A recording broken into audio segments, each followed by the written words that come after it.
What's up, ladies and gentlemen of YouTube? Boogie298 coming at you live once again through the power of the internet, and it's that time of week again. Let's talk a little bit about what's going on in gaming. This week's episode is sponsored by the folks over at Audible. Now, I actually reached out to Audible and asked them to sponsor this show because I wanted you guys to read this book with me, Stephen King's The Dark Tower, The Gunslinger, book number 1. Now, the Dark Tower series is easily my favorite book series. 7 books, and every one of them is incredible. The first is probably the weakest, but as the series continues, it just gets better and better and weirder and just bizarre. You'll never read anything like it.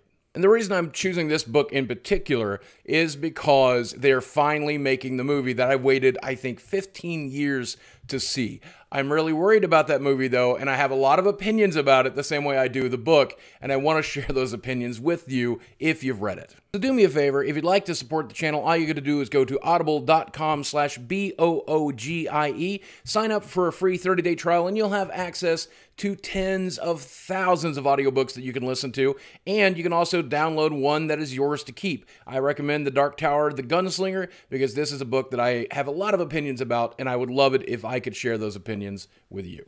So Yooka-Laylee did drop this week, and as you can see, the reviews, not that great. So for those of you who live under a rock and are unfamiliar with this game, the reason it is so important is because it was crowdfunded to the tune of $2.5 million, and the reason people were so excited about it is because it was supposed to be a spiritual successor to the Banjo and Kazooie games. In fact, some of the people that worked on this game actually worked on the original Banjo and Kazooie, and this game is supposed to pick up where those games left off, although rebranding it instead of Banjo and Kazooie being Yooka and Laylee, two characters that work together in a fairly similar way. Now, I had a review code of this for about 3 weeks, and I've even streamed a little bit of it on Twitch last night. And I have to say, I think the 7 out of 10 or 70 out of 100 that it's currently ranking at Metascore is probably about fair for the game. When it comes to the good for this game, the game has quite a bit of good. The character designs are really interesting, the worlds are fairly cool and vibrant, the soundtrack can be very, very good at points. There's a lot of things that this game does right. Unfortunately, there's a lot of things it does wrong as well. The world design can often be kind of confusing, and you'll find yourself backtracking over and over again. There's a lot of little mini segments in the game, like the arcade games or the trivia sections, which just are kind of boring, and they really cut the pace of the game. The platforming and the combat can feel a little bit clunky. I mean, overall, the game feels a little bit rushed, like it needed another year to really put the spit and polish on it.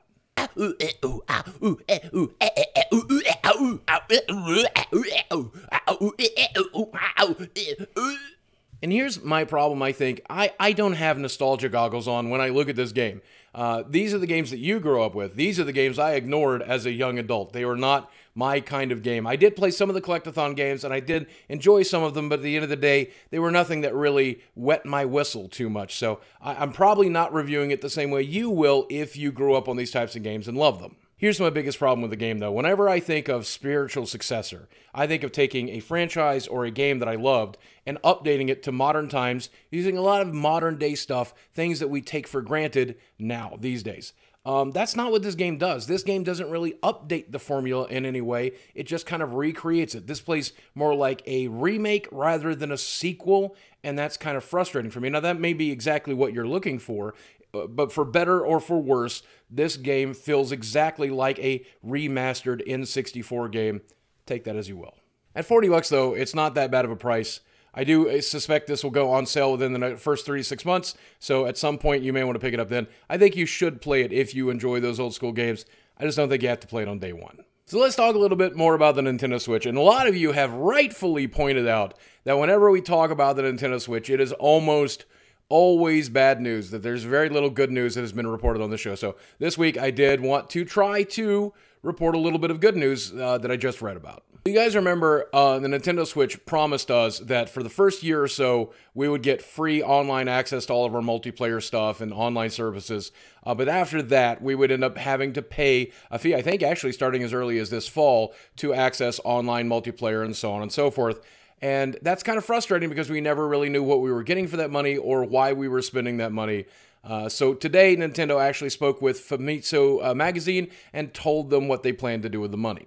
And it's exactly what you would expect, I suppose. It is going to what they're calling quality assurance. They want to make sure that they have online servers that work and work well. They want to use that money to pay people to make sure that the experiences are going well and fix them when they are not. Now, if you guys remember, Xbox Live is pretty damned old, and the idea there was to borrow something from online subscription services like AOL at the time, right? And give you access to this network where you can connect in, call in, connect in, and get a service, including multiplayer. And here's the thing. Back then, PC gaming had always pretty much been free, but a lot of the online services were peer-to-peer, and even if they did have a server, they generally weren't very good. Microsoft wanted to take your money and your subscription fees and use it to create a network, and obviously, PlayStation eventually followed, and even a lot of PC gaming services do find a way to fund their servers through microtransactions or loot boxes or things along that lines. So I guess I kind of am used to at this point having to pay for online services,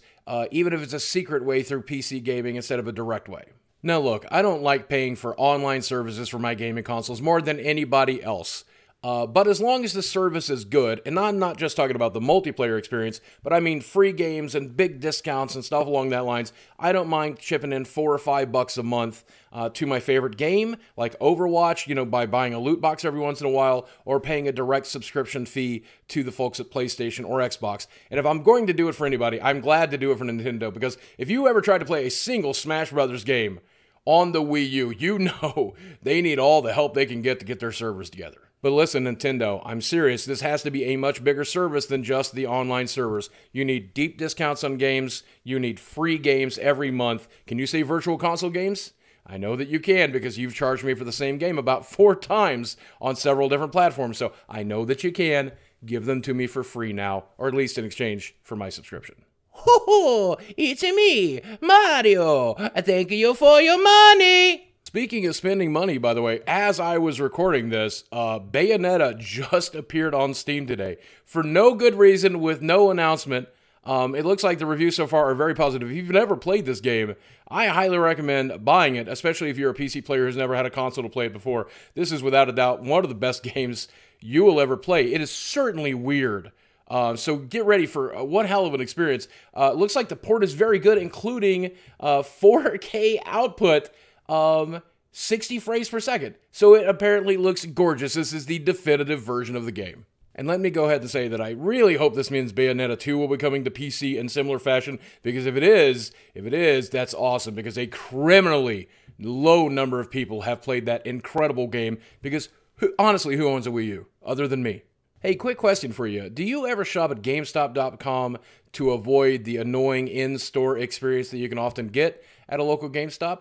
Well, bad news. So it looks like, allegedly, there are some hackers who are selling credit card information, including the 3-digit security code, the full number, dates of birth, expiration codes, the whole 9 yards, and apparently they got all of this potentially through the GameStop website. Now, the hack supposedly took place anywhere between September, the middle of September, all the way up to February. So if you did any Christmas shopping there, or if you ordered a Nintendo Switch from there, bad news, your information could be leaked. So consider this a public service announcement. If you've shopped at GameStop.com and used a credit card recently, I pretty much always use PayPal over there, but if you did use a credit card, you definitely want to check your statements over the next coming months.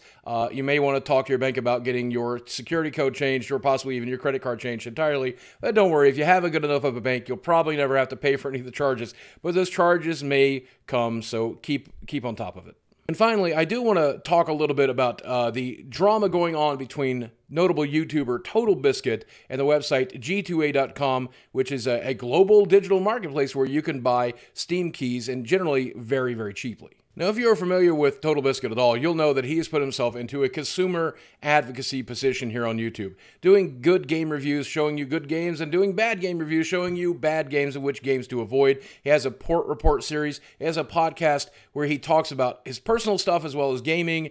And often on that podcast, he will go on a rail about G2A, talking about all of the different things that they do wrong. Now, allegedly here, and this is allegedly, and I'm going to stress, this is allegedly G2A. The reason the Steam keys there can be so cheap is that they very frequently come from a very shady source. Allegedly.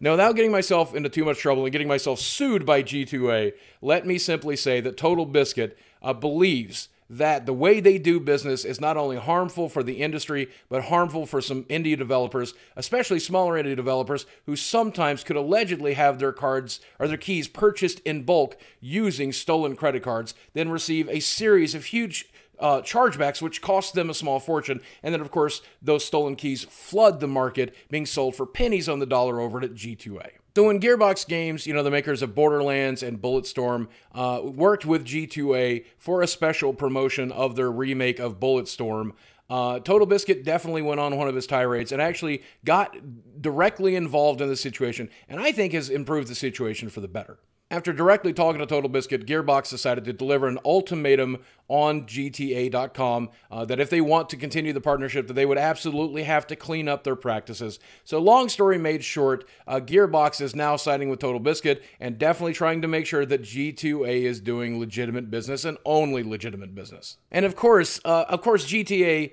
responded by saying, of course we'll clean up our business and make sure everything is legit, and we'll prove to everybody that it's all legit. And I can't. No, actually, they're just claiming Totalbiscuit's defaming them. They'll probably sue them for defamation. Here's the thing, though. I don't 100% know who's right here because I'm not that informed. I do genuinely believe Totalbiscuit, and I do genuinely believe that the man knows what he's talking about. So if I had to pick sides here, I would definitely pick Totalbiscuit, especially because I've spoken to some indie developers who hate G2A. But here's what I want to add to this conversation, if you'll let me. I know that gaming is a very expensive hobby, and sometimes, if we can even save 5 or 10% off of the price of a game, it is very, very useful to do that. And I think maybe that's okay sometimes when we're waiting for sales when it comes to the big budget games, but sometimes when we're just trying to save a few bucks on a $10 or $20 indie title, sometimes that can be really harmful to small developers. And there's a lot of ways to legitimately save that money without having to go to GTA or some sort of reseller site, running the risk of harming these developers, not just out of a few bucks, but out of the entire purchase price, plus a chargeback fee as well. If you can't afford to buy it directly through Steam or a trusted source right then and there, you can always wait for the Steam sale, and you'll probably get 25% off, 50% off, 75% off, 90% off. I've seen Steam sales for indie games for literally $1 when the game costs $10. And look, I don't know if these alleged claims against G2A.com are true or not, but here's what I will say. I always prefer to purchase my games directly through Steam or sometimes even directly through the developer to make sure they get the maximum profit that they can get while I save a few bucks in the process. I think it's definitely the best way to do it because I think they would almost rather have games pirated sometimes rather than to be hit with a huge chargeback fee. And you know what? I could be wrong, as I so often am. And if I am, I know you're to let me know by leaving a comment down below. And while you're there, you'll probably drop a like on the video. And check out our sponsor, who's going to have a link in the description box below. In fact, let me put them up here right now. Big thank you to Audible for supporting the show. I didn't think that they even knew that I existed, and I did not know that they would want to sponsor the show, but we approached them anyway, and the answer came back as yes. And the reason I wanted Audible is because I use that service all the time. My wife has had a subscription to Audible, I think, for 3 straight years, and whenever we take a road trip home, whenever we are on a flight, sometimes that I curl up in the bathtub, I put Audible on the iPad, and I just sit back and I listen to a book, often a book that I've read in person that I now want to hear on audiobook and just revisit the experience. And if you guys decide you want to do that as well, you can go to audible.com/BOOGIE. Click the link in the description box below. They'll give you 30 free days. You'll get a book to keep for yourself. I do hope you choose the Dark Tower book, by the way. If you've never read that series, it's amazing. The first book is kind of weak, but it just gets crazy. You've never read anything like it. I guarantee it, and I hope that you do. Guys, as always, thank you very much. I love you very much, and I'll speak with you again soon.